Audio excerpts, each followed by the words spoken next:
പിതാവിൻ്റെയും പുത്രൻ്റെയും പരിശുദ്ധാത്മാവിൻ്റെയും നാമത്തിൽ ആമേൻ. ഈശോ മിശിഹായിക്ക് സ്തുതിയായിരിക്കട്ടെ. യേശുവിൽ സ്നേഹം നിറഞ്ഞ സഹോദരങ്ങളെ എല്ലാവരെയും ദൈവവചന ധ്യാനത്തിലേക്ക് നമ്മുടെ കർത്താവായ യേശുക്രിസ്തുവിൻ്റെ നാമത്തിൽ സ്വാഗതം ചെയ്യുന്നു. നമ്മുടെ കർത്താവ് ഈശോ മിശിഹ എല്ലാവരെയും സ്വർഗം തുറന്ന് അനുഗ്രഹിക്കട്ടെ എന്ന് പ്രാർത്ഥിക്കുന്നു. പ്രിയ സഹോദരങ്ങളെ, ദൈവം തന്നെയാകുന്ന ദൈവത്തിൻ്റെ സ്നേഹവുമായി ബന്ധപ്പെട്ട് നമ്മൾ ധ്യാനിക്കുമ്പോൾ ദൈവത്തിൻ്റെ പരിശുദ്ധാത്മാവ് നമ്മളെ ഓർമ്മിപ്പിക്കുന്ന ഒരു കാര്യമുണ്ട്. 1 കൊരിന്ത്യർ 13 അധ്യായത്തിൻ്റെ 6 തിരുവചനത്തിൽ, അതായത് സ്നേഹം അനീതിയിൽ സന്തോഷിക്കുന്നില്ല, സത്യത്തിൽ ആഹ്ലാദം കൊള്ളുന്നു. ഇന്ന് അനീതിയിൽ ഞാൻ സന്തോഷിക്കുന്ന വ്യക്തിയാണോ?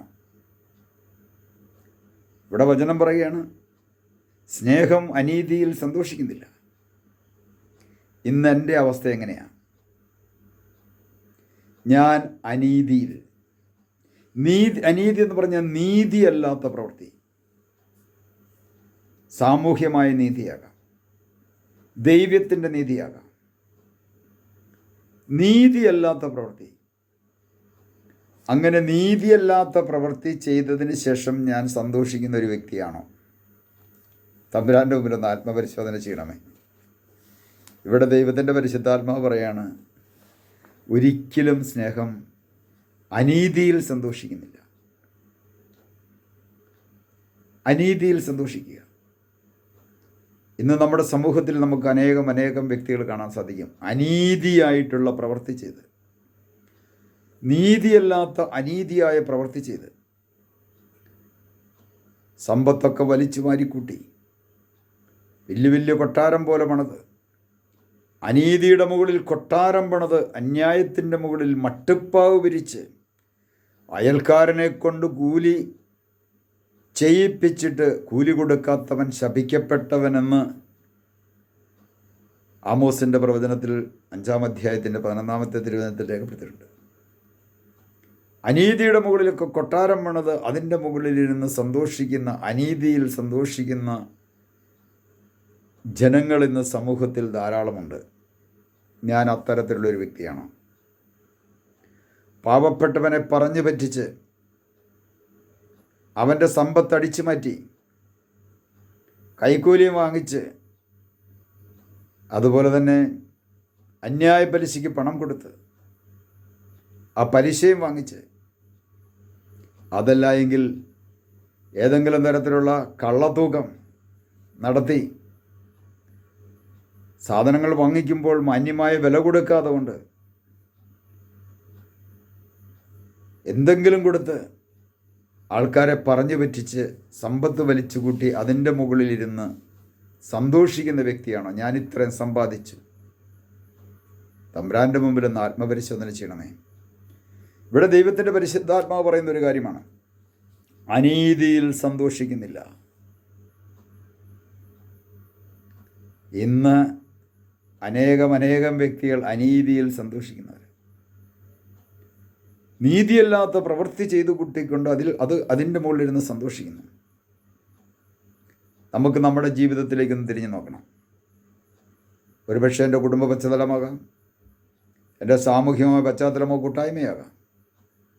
ഇവിടെയെല്ലാം ഞാൻ അനീതി പ്രവർത്തിച്ച് ആ അനീതിയിൽ സന്തോഷിക്കുന്ന വ്യക്തിയാണ്. അതല്ലെങ്കിൽ മറ്റുള്ളവർ അനീതി പ്രവർത്തിക്കുമ്പോൾ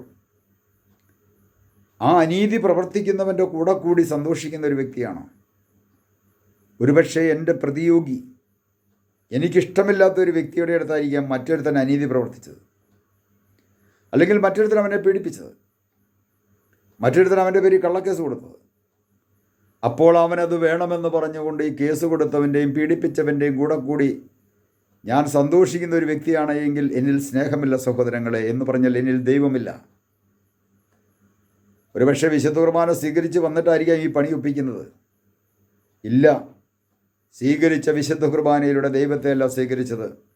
യൂദാസ് വിശുദ്ധ കുർബാന സ്വീകരിച്ചപ്പോൾ, ആ അപ്പം സ്വീകരിച്ചപ്പോൾ, ദൈവമായ കർത്താവ് ആശീർവദിച്ച അപ്പം സ്വീകരിച്ചപ്പോൾ അവൻ്റെ ഉള്ളിലേക്ക് സാത്താൻ കടന്നു വന്നുവെങ്കിൽ ഇന്ന് പലപ്പോഴും പലരും സ്വീകരിക്കുന്ന വിശുദ്ധ കുർബാനയിലൂടെ കടന്നു വരുന്നത്, ഒരുപക്ഷെ വിശുദ്ധ കുർബാനയിലൂടെ ഈശോ കടന്നു വരുന്നതോടൊപ്പം തന്നെ സാത്താനും അവൻ്റെ ഉള്ളിൽ പ്രവേശിക്കും. ഒരു സംശയവുമില്ല. അതുകൊണ്ടാണ് ഇവിടെ വചനം പറയുന്നത്, അവൻ അനീതിയിൽ സന്തോഷിക്കുന്നു. സ്നേഹമൊരിക്കലും അനീതിയിൽ സന്തോഷിക്കത്തില്ല. സാത്താൻ അനീതിയിൽ സന്തോഷിക്കും. എന്നിൽ കുടികൊള്ളുന്ന സാത്താനാണെങ്കിൽ അവൻ അനീതിയിൽ സന്തോഷിക്കും. തുടർന്ന് വചനം പറയുകയാണ്, സത്യത്തിൽ ആഹ്ലാദം കൊള്ളുന്നു. സത്യത്തിൽ ആഹ്ലാദം എന്ന് പറഞ്ഞാൽ ദൈവത്തോട് ചേർന്ന് നിന്ന് സന്തോഷിക്കുക. ഫിലിപ്പിയർ ലേഖനത്തിൽ സന്തോഷിക്കുവിൻ. ഞാൻ നിങ്ങളോട് വീണ്ടും പറയുന്നത്, നിങ്ങൾ സന്തോഷിക്കുക. ആരുടെ കൂടെ? വഴിയും സത്യവും ജീവനുമാകുന്ന യേശുവിനോട് ചേർന്ന് നിന്ന് സന്തോഷിക്കണം. ദുഃഖങ്ങൾ, വേദനകൾ, തകർച്ചകൾ വരുമ്പോൾ അതിൻ്റെ മുകളിലിരുന്ന് സന്തോഷിക്കണം. ജീവിതത്തിൽ അനുദിനമുണ്ടാകുന്ന പരാജയത്തിൻ്റെ മുകളിലിരുന്നു കൊണ്ട് നമ്മൾ സന്തോഷിക്കണം. മറ്റുള്ളവർ നമ്മളെ ഒറ്റപ്പെടുത്തുകയും കൂക്കുവിളിക്കുകയും ചെയ്യുമ്പോൾ അപ്പോഴും ഞാൻ സന്തോഷിക്കണം. ഇതാണ് ദൈവത്തിൻ്റെ പരിശുദ്ധാത്മാവ് എനിക്ക് സന്തോഷിക്കാൻ സാധിക്കുന്നുണ്ടെങ്കിൽ, എന്നെ ഒറ്റപ്പെടുത്തി എന്നെ തകർക്കുവാൻ വേണ്ടിയിട്ട് പ്രശ്നങ്ങളും പ്രതിസന്ധികളുമായിട്ട് നമ്മളെ ശ്വാസം മുട്ടിക്കുന്ന സമയത്തും എനിക്ക് സന്തോഷിക്കുവാൻ സാധിക്കുന്നെങ്കിൽ, ആ പ്രശ്നത്തെ അഭിമുഖീകരിച്ചുകൊണ്ട് ഒറ്റയ്ക്ക് മുമ്പോട്ട് പോകാൻ സാധിക്കുന്നുണ്ടെങ്കിൽ, ആ വ്യക്തിയുടെ കഴിവല്ല, അവനിൽ കുടികൊണ്ട കർത്താവിൻ്റെ കഴിവെന്നുകൊണ്ട് മാത്രമാണ്. പ്രിയ സഹോദരങ്ങളെ, ആ സത്യത്തിൽ സന്തോഷിച്ചുകൊണ്ട് ജീവിക്കുവാൻ നമുക്ക് ദൈവത്തിന് മുമ്പിൽ നമുക്ക് തീരുമാനമെടുക്കാം. കർത്താവ് ഈശോയെ, സ്നേഹം അനീതിയിൽ ആഹ്ലാദം കൊള്ളുന്നില്ല എന്നും അത് സത്യത്തിലാണ് ആഹ്ലാദം കൊള്ളുന്നതെന്നും അനീതിയിൽ സന്തോഷിക്കുന്നുമില്ല എന്നും ഉള്ള തിരുവചനം മനസ്സിലാക്കി മറ്റുള്ളവരെ സ്നേഹിച്ച് അവരെ അംഗീകരിച്ച് അവരോടൊപ്പം അങ്ങേ മഹത്വപ്പെടുത്തി ജീവിക്കുവാനുള്ള കൃപയും അനുഗ്രഹവും ഞങ്ങൾക്ക് ഓരോരുത്തർക്കും നൽകി അനുഗ്രഹിക്കണമേ. പിതാവിൻ്റെയും പുത്രൻ്റെയും പരിശുദ്ധാത്മാവിൻ്റെയും നാമത്തിൽ ആമേൻ.